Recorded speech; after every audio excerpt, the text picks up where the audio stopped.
I never doubted my sexual attractiveness. Since I was a teenager, I was always in high demand for dates, at homecoming parties in both high school and college, and I had 3 marriage proposals that I turned down. However, at the age of 31, I, Britt Compton, née Saunders, was experiencing a crisis of self-confidence. I married George Compton 2 years after I graduated from a Big Ten university with a bachelor's degree in communications and a minor in French. George is a very handsome, fit guy and seemed to have a high libido, which I really liked. We talked about having at least 2, most likely 3 or 4 children in time for my 30th birthday, and we both seemed on board with that plan. Our sex life has always been active at least 3 or 4 times a week, often more. My crisis of self-confidence began shortly after my 29th birthday. George began to be less in love, less spontaneous, and less sexually excited. I tried sexy lingerie, aphrodisiacs, weekend getaways, and just about everything else I could think of, including every technique suggested by Cosmopolitan magazine. Everything was unsuccessful. In fact, it was only getting worse, which was driving me into despair. After about a year, it had dropped to once every 2 weeks, and I needed more information and a different approach.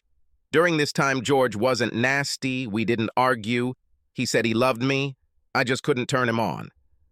This period coincided with the fact that it began to seem to me, as it turned out, not entirely correctly, that the attention from other men had also decreased. Although I usually dressed conservatively, I had some very noticeable essays that actually attracted the gaze of all men between the ages of 18 and 80 on the street, in business or in public places. So, I got the impression that they were no longer paying attention to me. I have a high metabolism and have always been reasonably fit, but due to my declining self-confidence, I joined a health club and trained intensely 4 or 5 days a week. 6 months later, looking in the mirror, it seemed that I had become even more graceful than before. I continued the exercises further, despite the fact that my attractiveness to George did not increase at all. It was a good outlet for me. Although, as most people know, working out increased my sexual desires. Around the time I turned 30, I decided to seek advice from friends I trusted. I confided in 1 single and 3 married friends. They were of little use. They either brushed off my concerns or gave completely useless advice. It seemed like they didn't even really understand my problems. Around this time, Jubal Phillips, my brother's best friend from college, visited me. My brother Tim, 2 years older than me, and his wife live in the same city as George and me, and they have 2 children. His friend Jubal is consistently monogamous. At 32, he has been married and divorced 4 times, but has never cheated on his wife. Jubal had been thinking about moving to our area after his last divorce, especially since he was interviewing for a really good job at the same large international corporation that Tim worked for. I've always liked Jubal and had a crush on him for a while. He was a large, strong, and very respectable guy with a rugged appearance that appealed to about half of the female population. I met 2 of his wives and saw photographs of the others. They were all amazingly beautiful. As far as I know, there was no betrayal on either side. According to Jambala, the reason for the divorces was that he had a poor understanding of women and that they all turned out to be losers. I need a stable woman like you, Jubal stated several times while talking to June, Tim's wife. George and I went to visit Tim the first Saturday that Jubal was in town and had a nice time. Us with my Jubal really enjoyed playing with Tim and June's kids, and we even had an impromptu fun game of tag, me and Tim's 8-year-old boy against his 6-year-old sister and Jubal. After the kids went to bed, we 5 adults partied hard, sometimes being amused by Jubal's light-hearted stories about his crazy wives. As George and I were getting ready to leave, Jubal asked me if I knew a health club nearby because he needed a workout, and if his interview went well, he would like to join. I invited him to be a guest at my health club the next day. Jubal actually got his dream job and moved to our city about a month after we met. He moved into an apartment complex that was almost next door to my health club. At his request, I selected several curtains and other accessories for him since I have good taste. I would say we trained at the same time about 3 times a week. About a month later, While we were drinking cocktails after a Saturday workout, Jumbal said, "It's none of my business, but since I like you, Brit, I'll ask you anyway." I was a little puzzled, but I simply nodded and he continued, "Why are you either unhappy or disappointed or both?" This unsettled me, not only because he hit the nail on the head, but also because he was quite direct. Why, do you think that I'm, unhappy or unsatisfied?" I faltered, realizing only after a couple of seconds that it was not his word disappointed that I had used, but my Freudian word dissatisfied. Given his raised eyebrow, I think he caught it. "Because you are different than before. You're not as confident and laid back as usual. If I'm minding my own business, tell me to fuck off. But if you need someone to talk to, I'm a good listener. Lord knows I've had plenty of practice with my 4 crazy wives." I paused, looking at my cocktail and sipping it, then broke the pause. It's hard to talk about, and I don't feel comfortable talking about it with a man. I talked to 4 friends, and they weren't any help, and my voice just faded away. In fact, if 4 women couldn't help, perhaps a man's gaze will help. "I think you know me well enough to know that I won't talk, judge, or gossip," he said, running his hand over his mouth as if zipping up a zipper. I don't know why I suddenly broke down. I began to sob quietly, holding my head in my hands, while sitting at an outdoor table at Smoothie Place. Jubal silently cleaned up after us, gently took my hand, and led me to his car. He sat me in the front passenger seat, rolled up the windows, and turned on the air conditioning. "Okay, lay it out," he commanded as soon as the air conditioner started working at full power. "I can't," I almost sobbed. "Let's," he insisted. I took a deep breath, pulled myself together, and said, "I have lost my sex appeal. George is completely uninterested in having sex with me. Guys don't look at me the same way they used to, and I just feel worthless." Jubal laughed. This scoundrel really laughed. I got really angry, slapped him, and yelled, "This is not funny."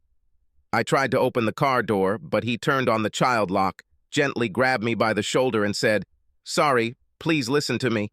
The laughter was inappropriate, but I find it hard to believe that the sexiest woman I know is so insecure. I looked closely at his face, and it seemed to me that he suddenly realized that he had called me the sexiest woman he knew, and he wanted to take it back. However, instead, he took it lightly and said some funny nonsense, as if he thought I was joking, etc. I finally calmed down. I just don't have a solution. I often think that maybe I need an honest assessment of my sex appeal to help me overcome my demons. Even if I look good and have the right outfit, I must be a really bad lover if George shows no interest in me. We talked for another 20 minutes or so, with him asking serious questions about why I felt this way and me giving mostly honest, if incomplete, answers. Finally, he said, "I'll think of something. I want to help, Brit." "Thank you for listening, Jubal," I said, getting out of the car. "It really helped me speak out, and I'm sure you will remain silent, even with Tim and June." "My lips are sealed," he repeated, smiling. Almost every time Jubal and I practiced at the same time, he would give me one piece of advice or another. As a joke, he even once handed me a fake business card, obviously made on a computer printer, with the inscription, "Jubal Phillips, sex attractiveness expert. To get an opinion, just show up naked at," giving the address of his apartment. "Reasonable prices starting at $100 an hour." When I first appeared to have a shocked expression on my face, he laughed. After my few weeks without sex, Jubal said, "It's time for you to deal with George. There are a number of possibilities.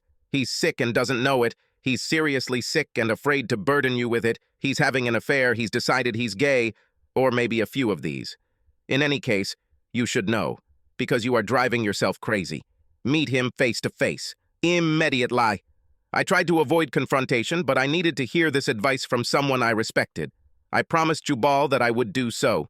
It took me 2 days to gather my courage. Then, on Friday night, I got home before him, but didn't cook dinner. When he came in, I said sternly, "Sit down, George." "How are you, honey?" he said defensively. "I can't live like this any longer. We haven't had sex in over a month. You have no sexual or romantic interest in me even though I've tried a dozen different things. And I don't think I'm so ugly or undesirable that you should avoid any sexual contact with me. What happened? I want an explanation, and immediately." For the next 15 minutes, George tried to refute me. I gave no mercy. He began to sweat heavily. Finally, he lowered his head into his hands and, without looking at me, said, "About 2 years ago, I finally began to admit to myself what had been gnawing at me for most of my adult life. Although I believe that I still like women, although our experience would seem to disprove this, I have a strong attraction to men. Have you ever acted on it?" I asked, with much less venom or shock than I expected. Still, Jubal's words prepared me, among other things, for this. "Yes, a couple of times." Suddenly, everything in the world became clear to me. My last words as I stood up to leave were, "And you're too cowardly to tell me and instead just let me suffer?" He raised his head mournfully. "I'm sorry, Britt, but I didn't hear the rest because I was already in the garage with the car keys." I backed into the driveway and called Jubal. He answered after the second ring. "Hi, Britt," he replied. "How are you?" "Are you busy now?" "No, nothing important." "Are you alone or with someone?" "One." "I'll be right there." When Jubal opened the door to his apartment, he had a strange expression on his face. After that, I couldn't really see his face because my eyes were closed as I pressed my lips hard against his. After we had an amazing kiss that lasted at least a couple of minutes, I broke it off. At this moment, a confused smile appeared on his face. "George is gay," I muttered, kissing his neck again. "I hope you're ready to have sex with me because if you're not, I'll rape you," I growled, trying to unbuckle his belt with one hand, my blouse with the other. Neither one nor the other worked. Jubal solved the problem. My blouse was torn off. He quickly took care of my bra. He pulled down my shorts with both hands, pulled down my boxers, and stepped out of them, as he was barefoot. As soon as his hands were free, he just as quickly dealt with my clothes, alternating kisses all over my body, carried me, and plopped me down on the bed. For the next quarter of an hour, he made up for my lack of sex until I screamed. Finally, we broke away from each other and stared into each other's eyes with sly grins. Jubal grinned. "My expert assessment is that you are certainly the best in my experience. So good, in fact, that I'm not even going to charge you for the evaluation." I playfully poked him in the ribs with my fist. "Well, I'm not as categorical as you. I think I'll need another 100 or so before I can properly rate you, although it's looking good so far." I didn't leave his apartment that weekend. Jubal came over to my house when I knew George wouldn't be there and brought me some clothes, since he ruined most of what I was wearing on Friday, and my laptop. Monday morning at breakfast, as Jubal was serving me some French toast, he casually asked, "So, are you moving? Well, you have a say. But if you don't kick me out, I'll be here tonight and every night until you last, or make me wife for 5. I replied casually, stuffing my mouth with French toast. "Sounds like a plan," was his equally nonchalant response. "Oh, by the way, I'm meeting with a family law lawyer this afternoon. That is, divorce. I made an appointment on Friday in anticipation of breaking up with George. Things can progress really well and quickly if you are motivated enough and know what you want. Before our weekend away, I thought that Jubal and I had hit it off and might be right for each other. After the weekend, I was sure that I felt not only lust for him, but also love. Apparently, he felt the same way, because by the next weekend, we had moved my things into his apartment and some into storage. On Monday, I saw Sally Mission, the lawyer. She served George on Tuesday in his office. George wanted to talk as Jubal and I were moving the last of my stuff out. I didn't mind. His part of the conversation was happy nonsense about how he might just be going through a phase and would want to have sex with me again in the near future. That dividing our assets wasn't a good idea. That he had only been with another man for 3 times. After I finally broke up with George, I didn't ask for any alimony even though he made about $15,000 a year more than me. I could wait until he sold the house to get his half of the equity, So the divorce went through without any major problems and without delays. The weekend after the divorce, Jubal took me to a 4-star resort for a week. We had a fantastic time out of bed, and in bed it was otherworldly. By then, our bodies and libidos were completely attuned to each other, and each session was better than the last, no matter how impossible it seemed. However, I messed up my birth control, and about 4 months after my divorce was final, I went to my OB/GYN and confirmed what a home test had already shown. I was about 7 weeks pregnant. I returned home that evening and laid out all the information after I treated Jubal to one of his favorite foods. "Okay, dude," I said. "It's time to push yourself. We need to buy a house. We'll start by visiting the ones I've circled on the real estate pages. Then we need to talk about baby names and buy some furniture." "Why do we need this?" he asked calmly, having already familiarized himself with the results of a home pregnancy test. "Because you fooled me with your animal magnetism? I screwed up my birth control, and today my doctor confirmed that the home pregnancy test was accurate. That's why, dude." "So, I guess you think I'll marry you," he said with a devilish grin. "You're lucky, 4-time loser. The only reason I would marry you is to find a living father for my child." I giggled. "Tell me, oh great goddess of fertility, will you marry me, despite the fact that I have lost 4 times? After a long pause, during which I pretended to weigh my options, I said, "Okay, since you asked so kindly." He got married. I got married. The night I first became pregnant was 8 years and 3 children ago. I've already almost doubled the time he's been married to me compared to his other 4 wives combined. Jubal is still monogamous, and I no longer doubt my sexual attractiveness. Subscribe to our channel so that your second chaff doesn't cheat on you, and go ahead and listen to the next story, because this story is nothing compared to the next one. If you're under 18, don't even think about listening to the next one.